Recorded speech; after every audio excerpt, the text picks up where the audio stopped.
안녕하세요, Nifties. Welcome to Knittery Nicole.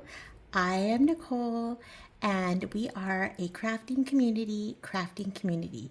So grab your work in progress, also known as a whip, and let's start our 10-minute crafting break. Today I am working on a jigsaw puzzle and I am drinking some coffee, and it's I also use rye, and so I mix it into my coffee, and sometimes it doesn't dissolve that good, but it tastes great, so I'm super happy for it. Thank you so much for joining us again today. I want to publish videos more consistently, but I have kind of been a little bit busy, and I want to tell you about that a little bit later today. And so hopefully the goal is to post every day during the week, and then maybe rest on the weekends, because I'm kind of, actually, you may not notice because here I am talking up a storm with you, but I'm a little bit of an introvert, and some days I just need to like recharge my battery. So today is, like I said, I'm doing a puzzle called the Solar System, and I ordered it on Amazon. I actually put it in my cart during the pandemic, but I knew that my son, he wasn't old enough to study the solar system, so I waited and I waited, and then I waited for a Prime Day, and I got this puzzle for not too expensive. It is 70 by 50 centimeters, and it's the solar system. I just think it's beautiful. You can kind of see it here. Earth looking lovely with the space station. I love Venus because I'm kind of a pink purple girl. I don't know if you can tell, but right now I am on the all black part. So all the pieces I have left are all black.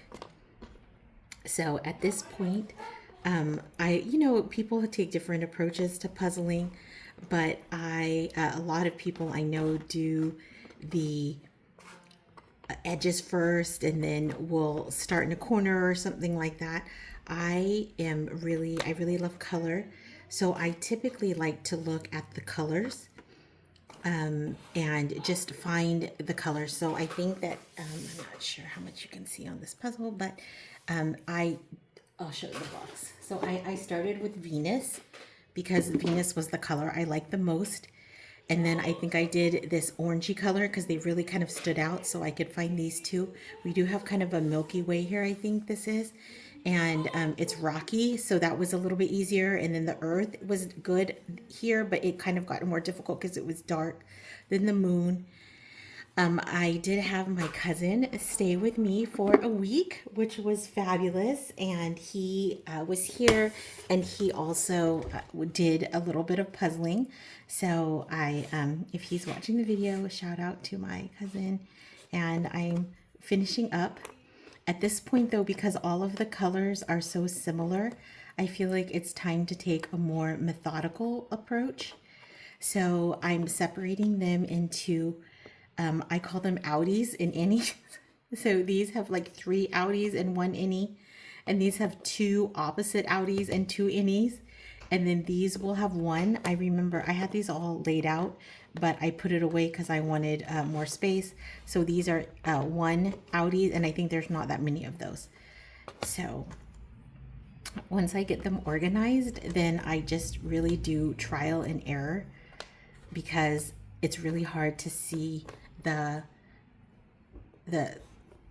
look at the colors. I work with students with autism. A lot of the students I work with have autism, and students with autism, many of them love puzzles. And I always thought you had to do puzzles in a very specific way. I was brought up that way. My other cousins, sometimes we puzzle together, even still now as adults, and they get really mad when I do anything different. But what I learned from those students with autism is that there are many ways to put together a puzzle, and they don't have to be the same way that you're used to. And sometimes those other ways are actually, they're more effective. And I remember this one girl that I had that I used to give services to, and she would start in one corner and then go straight across like a typewriter. And she could see it all in her head, and she would just do it. She was actually a nonverbal student, so she couldn't speak, but that girl could puzzle, and she was phenomenal. I've seen other students that tend to like the color method, and I thought, oh, I like colors too. I should try the color method. So I do that. I'm kind of a methodical person, a little bit detail oriented. So I have often done this lining up system for difficult areas. You wouldn't want to line up the whole puzzle, of course, but I think that when it gets down to this point in the puzzle, when you can't really see, like nothing is giving you a clue, sometimes I'll study the picture or the box cover, but at this point I think this is my best strategy for completion. It is 1,000 pieces, so I really don't have that many pieces left. One thing I do like about this puzzle is, so I have a little carrying case for the puzzle, like a storage case, and you can carry it around and things like that. And that's great because I have a very small living situation. And so I want to be able to do the puzzle, but I also want to be able to pick it up if I need the space. So I did wrap mine up, and it had sat around for so long that it got dusty. And twice a year, I really clean the house. So I was like, oh, this bag is so dusty. I've got to clean it. So I threw it in the washing machine. And what I didn't notice is that some of the pieces were still stuck in there. And you can actually see some of the pieces when I post my picture, my completion picture, you'll see the pieces that, oh, this one's messed up too. See? Can see some of the pieces that are missing, and in the box there was this card, missing a piece, broken piece. If you found a broken piece or you're missing one, we will replace your puzzle, no questions asked. Oh, they'll replace the whole thing. Oh, I thought they were just going to replace some of the pieces. Oh my goodness gracious, because I've been thinking, oh, I'm going to finish this puzzle and then take a picture of the puzzle, and then they're going to send me the 5 or 6 pieces that are missing. But no, I'm going to have to do the whole puzzle again. I'm going to rethink this. But for now, I'm going to finish what I started.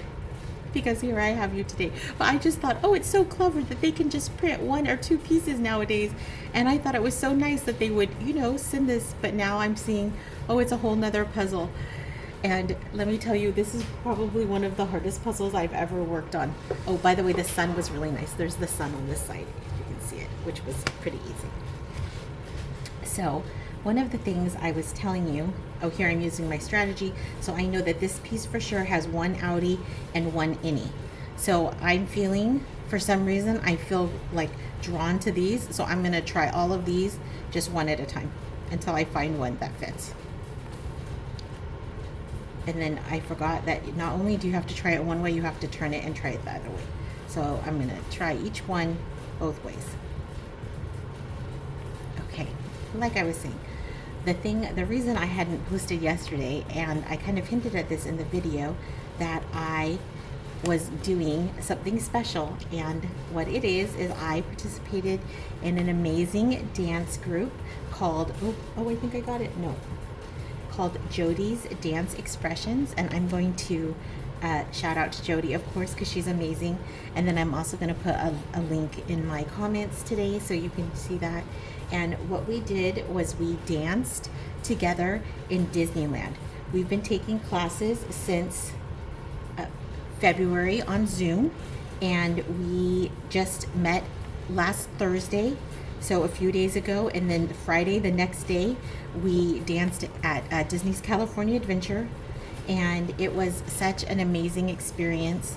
I did dance a little bit when I was 4, and for those of you who don't know, I just turned 49, and so you can tell that's been quite a long time ago. I just took 1 class when I was 4, so it wasn't like I was even very into it, but I did love it at that time, but they didn't offer the classes that I was most interested in, or perhaps my parents were not willing to, kind of go through the hassle of it all, but that happened, and so I do want to share some of the pictures, but look, Jody, she gifted us these cute little medals that say dance. And then it says JDE Disney Dance Program Summer 2025, so that was cute. And one of the other ladies gifted us this cute pin, this Lilo and Stitch pin, Happiest Dancers on Earth. And then last but not least, one of the ladies, these are my little ears, one of the ladies gifted us this ear holder that she embroidered herself. And then you can, when you're not, doesn't, you know, have your ears clipped, it's like this. Anyway, so many beautiful, lovely, talented ladies who were so kind. So if you've ever thought about dancing, I would encourage you to sign up. You know, it's really great. And I just wanted to tell you that if you enjoyed our 10-minute crafting break and you just feel a little bit more peaceful after spending time in community with other Nifties, please like this video and share it with a friend. Comment below any questions that you might have for tomorrow, because I'll be making another video tomorrow, and I would love to have, you know, more community. And oh, look, I found it. Yay! More community interaction, and that would be great. Also, head to our threads at Knittery Nicole and post what you worked on today. You know, it's so fun to see what everyone is working on, in addition to knowing that you are here with us for the 10 minutes. I guess I will see you tomorrow. 안녕.